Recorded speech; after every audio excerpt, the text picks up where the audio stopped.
ஏண்டா கூப்பிட்டோன்னு இருக்கா, வருஷா வருஷமும் கூப்பிடுறேன்னு இருக்கா.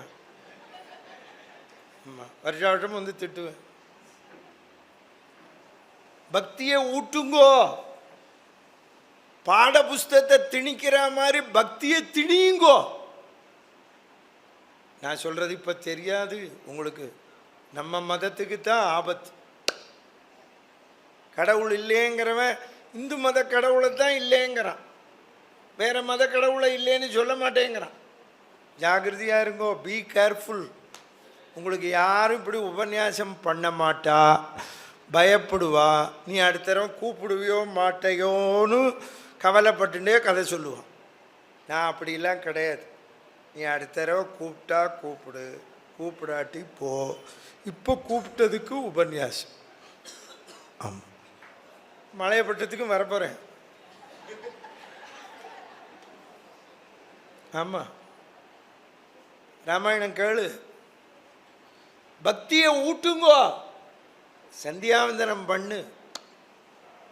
என்ன சார் 108, 32, 64 என்ன வேலை?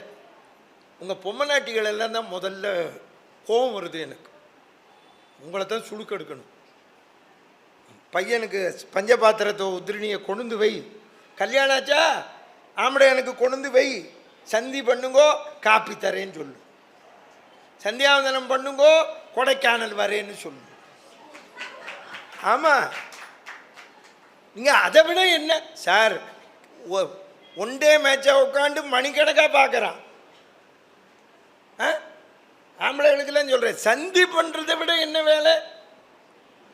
நீங்கள் பொம்மநாட்டிகள் காலையில் எழுந்திருந்த உடனே குளிக்கணும். சிற்றஞ்சிறுகாலே வந்துன்னை சேவித்து 7 to bed 7 to ரைஸ். பெண்களுக்கு சொல்லித்தரேன். நீ காலேஜ் போகிற, வேலைக்கு போகிற, 5 மணிக்கெல்லாம் எந்திரிக்கணும், குளிக்கணும், பின்னிக்கணும். முதல்ல பின்னிக்கணும்.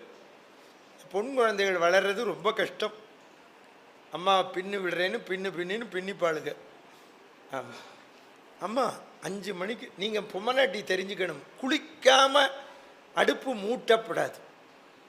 அக்னைர் வை விஷ்ணுகு, அக்னியில் விஷ்ணு இருக்கார்.